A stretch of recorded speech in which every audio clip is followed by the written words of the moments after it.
All right, forget everything you know about CW's The Girl of Tomorrow, because James Gunn's Supergirl just crash landed into theaters. And this version of Kara Zor-El is ready to burn shit down. Welcome back to Roll Credits Please, I'm AJ, and today we're talking about James Gunn's Supergirl. And DC is taking a massive gamble on a gritty space western revenge story. All right, now before we talk about the plot, I've got to give my MVP to Jason Momoa as Lobo because this man kills it. And every single second he's on screen, you feel that energy skyrocket.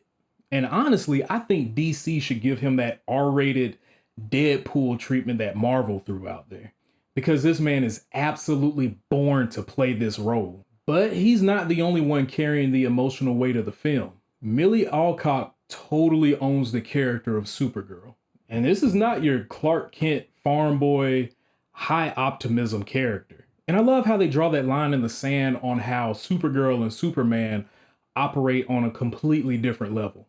Now, we all know who Superman is, but Supergirl, like in this film, she is battle tested. And Alcock wears that trauma perfectly in every scene. And her chemistry with Ruthie and Crypto are extremely solid and surprisingly relatable. And it really anchors the whole emotional core of the film. But a few great performances cannot save this $175 million film. Which brings me to my cell phone test. Now, visually, the movie is incredibly ambitious on what it's going for, but there are some glaring CGI flaws. Now, the film clearly takes heavy inspiration from Tom King's Woman of Tomorrow comic run. But I'm going to give you a fair warning. It adapts that comic run in a way that's going to be very different from what you expect.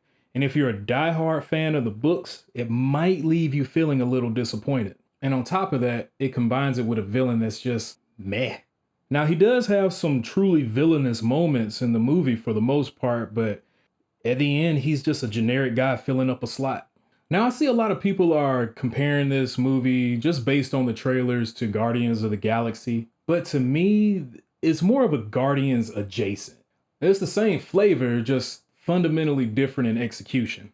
And I'm gonna be honest with you, Supergirl and James Gunn just aren't gonna be the saviors of the DCU yet. It's a good step in the right direction, but it's not a miracle worker. Now look, the movie is a fun ride. If you have the extra cash burning a hole in your pocket and you just wanna see it on the biggest screen possible, definitely go see it in IMAX.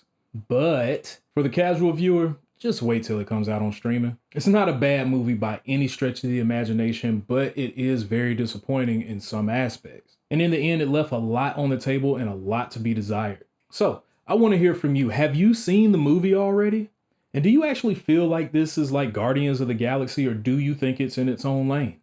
And do we need to see Jason Momoa with his own R-rated DC film?